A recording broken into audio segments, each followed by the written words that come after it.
Best health packages up to 80% discount. Tirumala Diagnostics. నమస్తే, welcome to Suman TV. నేను మీ యామ్ని. ప్రస్తుతం మనతో ఉన్నారు ప్రముఖ ఆధ్యాత్మికవేత్త, ప్రముఖ జ్యోతిష వాస్తు పండితులు, బ్రహ్మశ్రీ డాక్టర్ నాయకంటి మల్లికార్జున శర్మ గారు ఉన్నారు. వారితో మాట్లాడదాం. నమస్కారం గురుగారు. నమస్కారం. గురుగారు, ఇప్పుడు ఈ భరణి నక్షత్రంలో అంటే పుట్టిన వాళ్ళకండి అసలు వాళ్ళ స్వభావం ఏ విధంగా ఉంటుంది, అసలు వీళ్ళకి ఏ విధంగా ఉంటుందండి ఈ నక్షత్రంలో జన్మించిన వాళ్ళకి?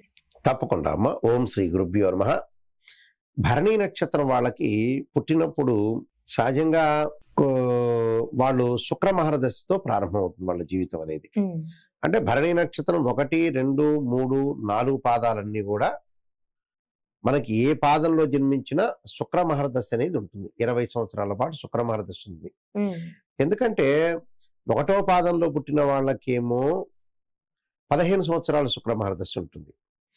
2వ పాదంలో పుట్టిన వాళ్ళకి దాదాపు 10 సంవత్సరాల ప్లస్ లో ఉంటారు, 10+. అలాగా 3వ పాదంలో పుట్టిన వాళ్ళకి కొంత అయిపోతుంటుంది, అంటే 15 సంవత్సరాలు అయిపోతుంది అని అర్థం. అలాగా మనం మ్యాథమెటికల్ క్యాలిక్యులేషన్ చేసుకుంటే మొత్తం 4 పాదాలంటే ఒక్కొక్క పాదానికి 5 సంవత్సరాల పీరియడ్ అని అర్థం. 4 × 5 20 years అని అర్థం. అంటే వాళ్ళు పుట్టినప్పుడు శుక్ర మహర్దశలో జననం కలుగుతుంది అని అర్థం. అయితే ఈ శుక్ర మహర్దశలో జన్మించిన వాళ్ళకి భరణి నక్షత్రం వాళ్ళకి సహజంగా అది మేషరాశిలో ఉంటుంది. అంటే అశ్వని, భరణి, కృత్తికా పాదం మేషం అంటారు. అంటే భరణి నక్షత్రం అనేది మేషరాశిలో ఉంటుంది కాబట్టి ఇక్కడ శుక్రుడి యొక్క ప్రభావము, కుజుడి యొక్క ప్రభావం అనేది బాగా ఎక్కువగా ఉంటుంది అని అర్థం. సహజంగా ఏమిటంటే శుక్ర మహర్దశలో జన్మించినప్పుడు శుక్రుడు, శుక్ర మహర్దశ, తర్వాత రవి మహర్దశ, తర్వాత చంద్ర మహర్దశ, కుజ మహర్దశ వస్తుంది. చాలాసార్లు నేను చెప్తాను, భరణి, పుబ్బ, పూర్వాషాఢ నక్షత్రాలు శుక్ర నక్షత్రాలు అంటారు. అంటే భరణి నక్షత్రం 4వ పాదంలో జన్మించిన వాళ్ళకి ప్రత్యేకంగా కొన్ని విషయాలు గుర్తుపెట్టుకోవాలి. వాళ్ళకేమవుతుందంటే 5 సంవత్సరాలు శుక్ర మహర్దశ జరిగి తర్వాత ఎంబటే రవి మహర్దశ 6 సంవత్సరాలు, అలానే చంద్ర మహర్దశ 10 సంవత్సరాలు. అంటే భరణి నక్షత్రం 4వ పాదం వాళ్ళకి మనం ప్రత్యేకంగా చెప్తున్నాం ఇందులో. అంటే ఆ పాదంలో జన్మించిన వాళ్ళకి 5 సంవత్సరాలు శుక్ర మహర్దశ ఉండి తర్వాత రవి మహర్దశ 6 సంవత్సరాలు, అంటే 6, 5, 11, 11 తర్వాత చంద్ర మహర్దశ 10, 21 సంవత్సరాలు. అంటే 21 సంవత్సరాల తర్వాత వాళ్ళ కుజ మహర్దశ వస్తుంది. కుజుడి గురించి చాలా జాగ్రత్తగా ఆలోచించాలి. ఆ సమయంలో వివాహ సమయంలో కుజ మహర్దశ వస్తుంది. ఆ సమయంలో మన కుజ మహర్దశ కుజుడు బాగున్నాడా లేడా, కుజుడు బాగున్నాడా లేడా అనేది మనం చూడాలి. మనం ఇందాక దీనికంటే ముందు నక్షత్రం చెప్పుకున్నాం, అశ్విని నక్షత్రం. అశ్విని నక్షత్రం వాళ్ళకి కుజదోషం వర్తించని నక్షత్రం అది. భరణి నక్షత్రానికి కుజదోషం అనేది ఉందా లేదా అని మనం టెస్ట్ చేసుకోవాలి. అది చాలా ఇంపార్టెంట్. అది ఉందా లేదా అనేది కూడా మనం చూసుకోవాలి. అంటే కుజమహర్దశలో వివాహం చేసుకోకపోవటం అనేది మంచిది వీళ్ళు. అంటే కుజుడు బాగున్నారని లేదా చూసుకుని టెస్ట్ చేసుకోవాలి. అలా అని నేను చెప్పానని కాదు. కుజమహర్దశ కుజుడు బాగున్నాడా లేదా, కానీ కుజమహర్దశలో కొద్దిగా ఆపుకోవటం అనేది మంచిది. అంటే ఆపుకోవటం అంటే మరి మా అమ్మాయి పెళ్లి, మా అబ్బాయి పెళ్లి ఇంకా 7 ఏళ్ళు ఎక్కడ ఆపుతాం గురువు గారు అనే వాళ్ళు ఉన్నారు. దాన్ని ప్రత్యేకంగా రెమెడీ చేసుకొని ముందుకెళ్ళటం మంచిది. అంటే జాగ్రత్త వహించాలని మనం చెప్పడం సూచనలు. అంటే కేర్ గా ఉండి ముందుకు వెళ్ళాలి, అంటే చూసుకొని జాగ్రత్తగా. మా అమ్మాయికి మా అబ్బాయి కుజమహర్దశ 21 నుంచి 28 వరకు ఉంది. ఆ వివాహం వయసు ఆ సమయంలోనే కుజుడు ఎలాంటి ప్రభావితం చేస్తాడు, జన్మలగ్నం నుంచి ఏమైనా కుజదోషాలు ఉన్నాయా అనేది కూడా మనం చూసుకోవాలి. చూసుకొని మనం ముందుకు వెళ్ళాలి. అదొకటి. దానితో పాటు వాళ్ళ యొక్క స్వభావం అంటే క్యారెక్టర్ అనేది ఎలా ఉంటుంది అని అంటే ఎడ్యుకేషన్ పరంగా ముందుకు వెళ్ళే అవకాశం అనేది ఒకటి ఉంటుంది. కొన్ని పనులు సఫలీకృతం అయ్యే అవకాశాలు ఎక్కువగా ఉండటం, దానితో పాటు అనుకున్నవన్నీ కూడా సాధించే అవకాశాలు ఎక్కువగా ఉంటాయి. అంటే ప్రతి పనిలో కూడా వాళ్ళు ముందుకు వెళ్ళే ఉత్సాహంగా ముందుకు వెళ్ళే అవకాశాలు బాగా ఎక్కువ ఉంటాయి చిన్నతనంలోనే. అంటే ఎలాంటి ప్రాబ్లమ్స్ లేకుండా నేను ఎంతవరకు చేయగలను అని ఒక ఎస్టిమేషన్తో వెళ్తారండి. అంటే ఎస్టిమేషన్తో వెళ్ళటమే కాకుండా కొంత సత్యం మాట్లాడటం, కార్యదీక్షత, అంటే ఆ పని పట్టుదలతోటి చేయాలని ఒక ఉత్సాహంతో ముందుకెళ్తుంటారు. అంటే వృత్తి వ్యాపార రంగాల్లో కూడా కొంత అనుకూలంగా ఉండే అవకాశం ఎక్కువగా ఉంటుంది. అంటే కళల పట్ల సినిమాలు వీళ్ళకి, దాంతో పాటు కళలు సినిమాలే కాకుండా ఫ్యాన్సీ ఐటమ్స్, ఏదైతే క్లాత్ షోరూమ్స్, ఇలాంటివన్నీ కూడా బాగా కలిసి వచ్చే అవకాశం బాగా ఎక్కువగా ఉంటుంది. అంటే ఉద్యోగపరంగా కానీ వ్యాపార పరంగా కానీ బాగా కలిసి వచ్చే అవకాశం బాగా ఎక్కువ ఉంటుంది. అంటే ఏమి కూడా వాళ్ళు ఎలాంటి ప్రాబ్లమ్స్ లేకుండా కొంత ముందుకు వెళ్ళే అవకాశాలు బాగా ఎక్కువ ఉంటాయి. అంటే అంత ఆలోచన చేయాల్సిన పనేం లేదు. విద్యార్థులకు కూడా చాలా బాగుండే అవకాశం ఎక్కువగా ఉంటుంది.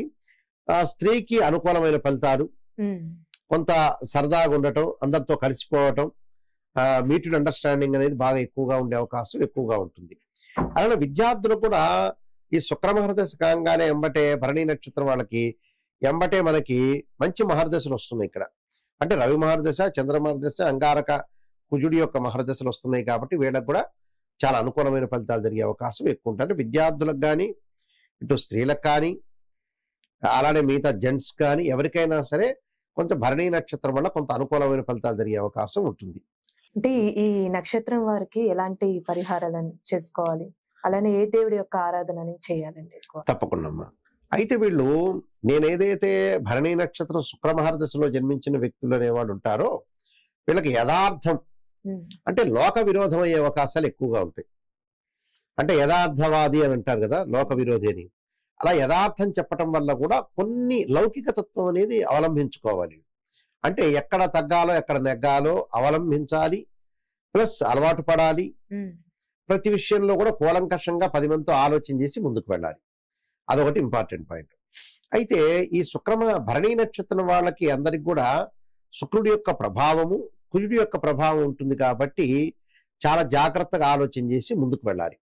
అయితే వాళ్ళ యొక్క పరిహారాలు ఏం చేయాలంటే, స్త్రీలు ముఖ్యంగా వచ్చేటప్పుడు రాజరాజేశ్వరి అమ్మవారిని కానీ, దుర్గా అమ్మవారిని కానీ ఆరాధన చేయటం, ఇంటిలో లలితా సహస్రనామ పారాయణ చేసుకోవాలి. అంటే భరణి నక్షత్రంలో జన్మించిన ప్రతి వాళ్ళు, ఆడవాళ్ళు ఖచ్చితంగా అమ్మవారి యొక్క ఆరాధన చేయాలి. ఆ అమ్మవారిలో కూడా లలితాదేవిని బాగా ఆరాధన చేయాలి. లలితాదేవి ఆరాధనతో పాటు రాజరాజేశ్వరి యొక్క ఆరాధన చేయడం చాలా మంచిది. అంటే ఇక్కడ అమ్మవారిని ఎవరిని ఆరాధన చేయాలనేది కూడా మనకు ప్రధానంగా ముఖ్యమైన విషయం. అలాగే మిగతా వాళ్ళు ఎవరైతే ఉంటారో, పురుషులు కానీ స్త్రీలు కానీ, పురుషులు ఎవరైతే ఉంటారో వాళ్ళు తప్పకుండా పరమేశ్వరుని ఆరాధన చేయాలి. అంటే ఇక్కడ శివుణ్ణి ఆరాధన చేయాలి. అంటే శుక్రకుజుల యొక్క ప్రభావం ఉంటుంది కాబట్టి ఓం నమః శివాయ పంచాక్షరి చేయటం, అలానే శివాభిషేకాలకు ఎక్కువ ప్రాధాన్యత ఇవ్వాలి, లైఫ్ లాంగ్ అంతేది. అలానే సుబ్రహ్మణ్య స్వామి యొక్క ఆరాధన చేయటం కూడా చాలా మంచిది. అంటే ఎక్కడైనా సరే వాళ్ళు శ్రీ వల్లీ దేవసేన సమేత సుబ్రహ్మణ్య స్వామి యొక్క కళ్యాణం చేయటం చాలా మంచిది. వివాహం కాని స్త్రీ పురుషులకు ఏదన్నా ఇబ్బందులు కలిగితే తప్పకుండా భరణి నక్షత్రం వాళ్ళు శ్రీ వల్లీ దేవసేన సమేత సుబ్రహ్మణ్య స్వామి యొక్క కళ్యాణం చేస్తేనే వాళ్ళ జాతకానికి కరెక్ట్, అది 100%. అంటే ఈ నక్షత్రం వాళ్ళకి ప్రత్యేకమైన రింగ్ అంటే స్టోన్స్ ఉంటాయి కదండి, అలాంటి ఏమైనా ఉన్నాయా పెట్టుకోవడానికి? భరణి నక్షత్రం చాలా మంది కూడా నేను ఇందా చెప్పినట్టుగా కొన్ని డౌట్లు ఉంటాయి. నక్షత్ర రీత్యా రత్నాన్ని ధరించాలా, స్టోన్ ని, లేదా రాశి రీత్యా ధరించాలా, జన్మ జాతకాన్ని బట్టి ధరించాలనేవి చాలా మంది కూడా రకరకాలుగా ఆలోచన చేస్తుంటారు. కానీ పురాతన రోజుల్లో ప్రధానంగా ఏం చెప్పారంటే నక్షత్రాన్ని అనుసరించి చెప్పమన్నారు.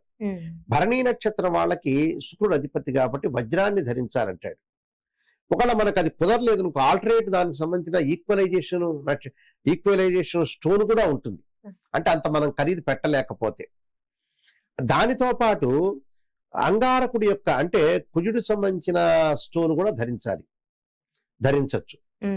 అంటే పగడాన్ని ధరించాలి.